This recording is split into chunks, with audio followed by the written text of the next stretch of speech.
കടലക്കറി ഉണ്ടാക്കാം. അപ്പോൾ അതിന് 1.5 ഗ്ലാസ് കടല ഞാൻ ഇന്നലെ വെള്ളത്തിലിട്ട് വെച്ചതാണ്. അപ്പോൾ അതിൽ കഴുകി ഞാൻ കുക്കറിലിട്ട് കൊടുക്കുകയാണ്, അത് വേവിച്ചെടുക്കാനായിട്ട്. നമുക്ക് ആവശ്യത്തിന് ഉപ്പിട്ടെടുത്തിട്ട് കുക്കറടിച്ച് വേവിക്കാം.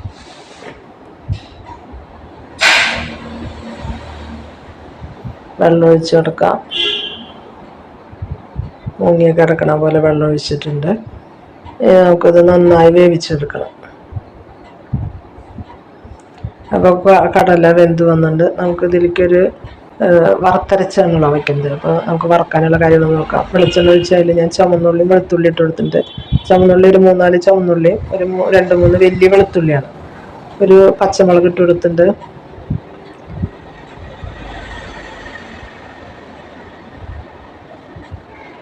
ഇതിൽ മസാലയുടെ എല്ലാ കൂട്ടും ഞാൻ ഇടണം. പെരിഞ്ജീരകം, തക്കോലം, കറുവപ്പട്ട, കറിവേപ്പു, ഏലക്കായ ഒക്കെ ഞാൻ ഇട്ട് കൊടുക്കുന്നത്. അപ്പോൾ അത് വറുത്തെടുക്കാം. നമുക്ക് കുറേശ്ശെ എടുത്തിട്ടുള്ളൂ കേട്ടോ, ഈ 2 എണ്ണം വീതം എടുത്തിട്ടുണ്ട്. പിന്നെ പെരിഞ്ജീരകം ഒരു 1/4 ടീസ്പൂൺ എടുത്തിട്ടുണ്ട്. അപ്പോൾ അതും കൂടി നാളികേരത്തിലിട്ട് വറുക്കാനുള്ളതാണ്. അപ്പോൾ അത് ആദ്യം ഇട്ട് കൊടുത്തു. അപ്പോൾ അതൊന്നായി വരുമ്പോൾ ആ വെളുത്തുള്ളിയും ഉള്ളിയൊക്കെ ഒന്ന് ഇതായി വരുമ്പോൾ നമുക്ക് അതിലേക്ക് നാളികേരം ഇട്ട് കൊടുക്കാം. നാളികേരം ഒരു 1/2 മുറി നാളികേരമുണ്ട്, ഒരു ചെറിയ നാളികേരത്തിൻ്റെ 1/2 മുറി നാളികേരമാണ്. പിന്നെ അതിലേക്ക് ഞാനിപ്പോൾ വേപ്പില ഇട്ട് കൊടുത്തു. നാളികേരം വറുത്തരച്ച് വയ്ക്കുമ്പോൾ കടലക്കറിക്ക് ഒരു പ്രത്യേക ടേസ്റ്റാണ്. ഇപ്പോൾ ഞാൻ നാളികേരം ഇട്ട് കൊടുക്കണം. അത് നമുക്ക് വറുത്തെടുക്കാം. നമ്മൾ വറുത്തൊക്കെ ചേർക്കാനുള്ള ബുദ്ധിമുട്ടുകൊണ്ടാണ് നമ്മളത് മാറ്റി വയ്ക്കുന്നത്. പക്ഷെ ഇങ്ങനെയൊക്കെ ചേർത്തുണ്ടാക്കുമ്പോൾ കടലക്കറിയൊക്കെ ഭയങ്കര ടേസ്റ്റായ കറിയാണ്. നമ്മൾ ആദ്യമൊക്കെ ഇങ്ങനെയാണ് ഉണ്ടാക്കിയിരുന്നത് പണ്ടൊക്കെ. പിന്നെ എളുപ്പം പണിക്കാണ് നമ്മൾ കടലയൊക്കെ അതിൽ ചേർത്ത് കുറച്ച് അരച്ചൊക്കെ ചേർക്കണത്. അപ്പോൾ ഒരു കട്ടി കിട്ടാൻ കടലക്കറിക്ക്. ഇപ്പോൾ നാളികേരം ചേർക്കണമെങ്കിൽ അതിൻ്റെ ഒന്നും ആവശ്യമില്ല. നല്ല കുറുതായ കടലക്കറി നമുക്ക് ഉണ്ടാക്കിയെടുക്കാം. പുട്ടിനും ചോറിനും ഒക്കെ ഉപയോഗിക്കാം. ചപ്പാത്തി, അപ്പത്തിനും ഉപയോഗിക്കാം. നല്ല ടേസ്റ്റ്. എന്താ വെച്ചാൽ അതിൻ്റെ ചാറ് നല്ല കുറുതായ ചാറ്. അപ്പോൾ അത് കൂട്ടി കഴിക്കാനായിട്ട് ഏതും കഴിക്കാവുന്നതാണ്. അത്യാവശ്യം നന്നായി മുരിഞ്ഞ് വന്നിട്ടുണ്ട്. നമുക്കിത് തണുക്കാൻ വയ്ക്കാം. പിന്നെ അത് അരച്ചെടുക്കാം. വേറൊരു ചട്ടി വെച്ച് അതിലേക്ക് ഞാൻ 2 ടേബിൾ സ്പൂൺ വെളിച്ചെണ്ണ ഒഴിച്ച് കൊടുത്തിട്ടുണ്ട്. അതിനൊരു താളിപ്പ് ശരിയാക്കി എടുക്കാനായിട്ട്. അപ്പോൾ അത് ചൂടായി വരട്ടെ. നമ്മളിങ്ങനെയൊക്കെ മെനക്കെട്ട് ചെയ്യുമ്പോഴാണ് കറികൾക്കൊക്കെ ടേസ്റ്റ് ഉണ്ടാകുന്നത്. അപ്പോൾ 2 സവോളയിൽ ഇട്ട് കൊടുക്കണം.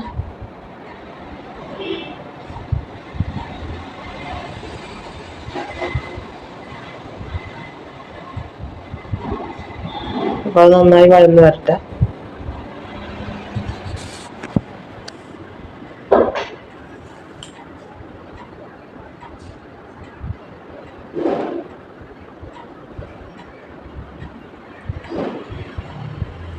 രണ്ട് സവോള തന്നെ ഇതിലെടുക്കണം. കാരണം ഞാനിപ്പോൾ 1.5 ഗ്ലാസ് കടലെടുത്തിട്ട് ഇപ്പോൾ അത്യാവശ്യം ഉണ്ടാവും അത്. ഇപ്പോൾ സവോള വഴന്ന് വന്നിട്ട് അതിലേക്ക് നമുക്ക് ഒരു ചെറിയ കഷ്ണം ഇഞ്ചി ഞാൻ അരിഞ്ഞ് വെച്ചിട്ടുണ്ട്. പിന്നെ ഒരു 3-4 ചുവന്നുള്ളിയും ഒരു 3-4 വെളുത്തുള്ളി അരിഞ്ഞ് വെച്ചതാണ്. അതും കൂടി എനിക്ക് ഇട്ട് കൊടുക്കാം. ഒരു പച്ചമുളക് കീറി വെച്ചതാണ്.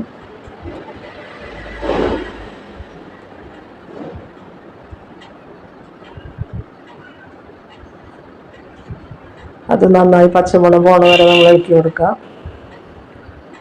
വെളുത്തുള്ളിയിലും ഒക്കെ പച്ചമുളക് ഉണ്ടായ കറിക്കൊക്കെ ടേസ്റ്റ് വ്യത്യാസം വരും. അപ്പോൾ അത് അത്യാവശ്യം ഒന്ന് നന്നായി വഴന്ന് വരും വേണം. ഇതിൻ്റെ മണം പോവാം. അപ്പോൾ അതിലേക്ക് നമുക്ക് വേപ്പില ഇട്ട് കൊടുക്കാം.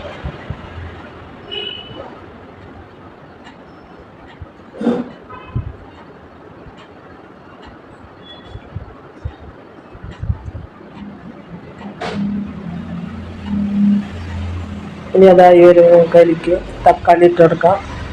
2 തക്കാളിയാണ് ഞാൻ അരിഞ്ഞ് വെച്ചിട്ടുള്ളത്. നല്ല പഴുത്ത തക്കാളി 2 എണ്ണം. ചെറുതായി അരിഞ്ഞ് വെച്ചിട്ടുള്ളതാണ്. അപ്പോൾ ഇത് അരയ്ക്കൊന്നും വേണ്ട, കാരണം നമ്മൾ ഓൾറെഡി നാളികേരം വറുത്തരയ്ക്കുന്ന കാരണം കറിക്ക് നല്ല കൊഴുപ്പുണ്ടാവും. അതിൻ്റെ ഇടയിൽ പിന്നെ നമ്മൾ തക്കാളി അരച്ച് ചേർക്കേണ്ട കാര്യമില്ല. അപ്പോൾ തക്കാളി ഇങ്ങനെ ഇടയ്ക്കൂടെ ഒരു കളറായിട്ടൊക്കെ കിടക്കുകയാണ് നല്ലത്. അപ്പോൾ അത് നന്നായി വഴന്ന് വരട്ടെ. അതിൻ്റെ ഇടയിൽ ഞാനൊരു 3-4 വറ്റൽമുളക് ഇട്ടുണ്ടായിരുന്നത് കാണിക്കാൻ പറ്റിയില്ല.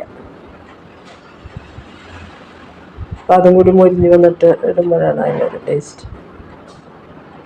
അപ്പോൾ ഇട്ടിട്ട് പിന്നെ ഇട്ട് കൊടുക്കുന്നത് 1 ടീസ്പൂൺ മല്ലിപ്പൊടി, 1/2 ടീസ്പൂൺ മഞ്ഞൾപ്പൊടി, 1 ടീസ്പൂൺ മുളക് പൊടി, പിന്നെ ഒരു 1/4 ടീസ്പൂൺ കുരുമുളക് പൊടി, ഒരു 1/2 ടീസ്പൂൺ ഗരം മസാല വീണ്ടും ഞാൻ ഇട്ട് കൊടുക്കുന്നു.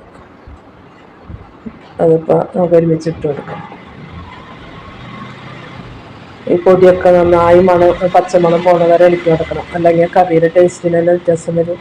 അപ്പോൾ നമ്മൾ ഇളക്കി കൊടുത്ത് അതിൻ്റെ പച്ചമണം കളയണ്ട. വെറുതെ ഇട്ടാൽ മതി എന്നൊക്കെ നമ്മൾ വിചാരിക്കും, ചൂടുണ്ടല്ലോ എന്നൊക്കെ. അതൊന്നും കാര്യമില്ല. നമ്മൾ ഇളക്കി കൊടുത്തിട്ട് അതിൻ്റെ ആ പച്ചമണം പോണ വരെ നമ്മൾ നന്നായി ഇളക്കി കൊടുത്ത് എടുക്കണം.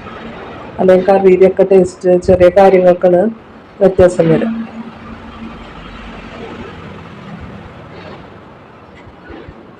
നന്നായി തക്കാളി ഒക്കെ ഉടഞ്ഞ് അതിൽ ചേർന്നിട്ടുണ്ട്. നല്ല കുറുതായൊരു കടലക്കറി തയ്യാറായിക്കൊണ്ടിരിക്കുകയാണ്. അപ്പോൾ ഇതിലേക്ക് നമുക്കിനി അരച്ച് വെച്ച വറുത്തരച്ച തേങ്ങ നമുക്ക് അതിലേക്ക് ഒഴിച്ചു കൊടുക്കാം. നൈസായിട്ട് അരച്ച് വരുന്നുണ്ട്. ഞാൻ അതിലേക്ക് കുറച്ചും കൂടി വെള്ളം ചേർത്തിട്ട് നമുക്ക് മിക്സി ഒന്ന് കഴുകിയെടുത്തിട്ട് അതിലേക്ക് ഒഴിച്ചു കൊടുക്കാം. സ്വല്പം ചാറ് നന്നായി ഇളക്കി യോജിപ്പിച്ചതിന് ശേഷം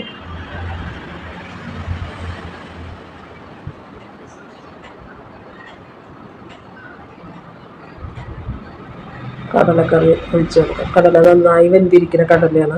നന്നായി വേഗം വേണം കടല, എന്നാലാണ് ഇങ്ങനത്തെ കറി വയ്ക്കുമ്പോൾ അതിന് ടേസ്റ്റ് ഉണ്ടാവും.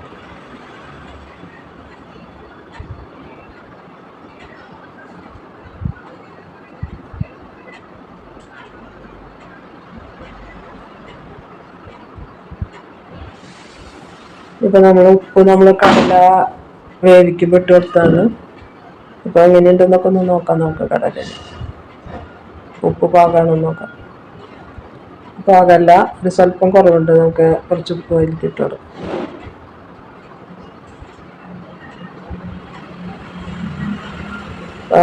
നമ്മുടെ വളരെ ടേസ്റ്റി ആയിട്ടുള്ള കടലക്കറി ഒന്ന് തിളയ്ക്കണം. നമ്മൾ വെള്ളമൊക്കെ ചേർത്താണല്ലോ, ഒന്ന് തിളയ്ക്കണം. ഞാൻ മിക്സിയിൽ വെള്ളം ഒഴിച്ചപ്പോൾ 1 ലക്ഷം ചൂടുവെള്ളമാണ് ഒഴിച്ചത്. എന്തായാലും ഒന്ന് ഇപ്പോൾ തിളച്ച് വന്നിട്ടുണ്ട്. നമുക്കിലേക്ക് മല്ലിയില ഇട്ട് കൊടുക്കാം. അതൊക്കെ ഓപ്ഷണലാണ്, നമുക്ക് ഇഷ്ടമുണ്ടെങ്കിൽ ഇട്ട് കൊടുത്താൽ. ഞാൻ ഈ ഇലയൊക്കെ കുറച്ച് ചെന്നോട്ടേന്ന് വെച്ചിട്ടുണ്ട്. എല്ലാ മിക്ക കറികളിലും ഞാൻ ചേർക്കും. നിങ്ങൾക്ക് ഇഷ്ടമുണ്ടെങ്കിൽ ചേർത്താൽ മതി. ഇവിടെയുള്ള കാരണം ചേർക്കുന്നത്. അപ്പോൾ നമ്മുടെ കറിയൊക്കെ റെഡി ആയിട്ടുണ്ട്. നിങ്ങൾക്ക് ഇഷ്ടപ്പെടുകയാണെങ്കിൽ ലൈക്ക് ചെയ്യുക, ഷെയർ ചെയ്യുക, സബ്സ്ക്രൈബ് ചെയ്യുക. വീണ്ടും നാളെ കാണാം.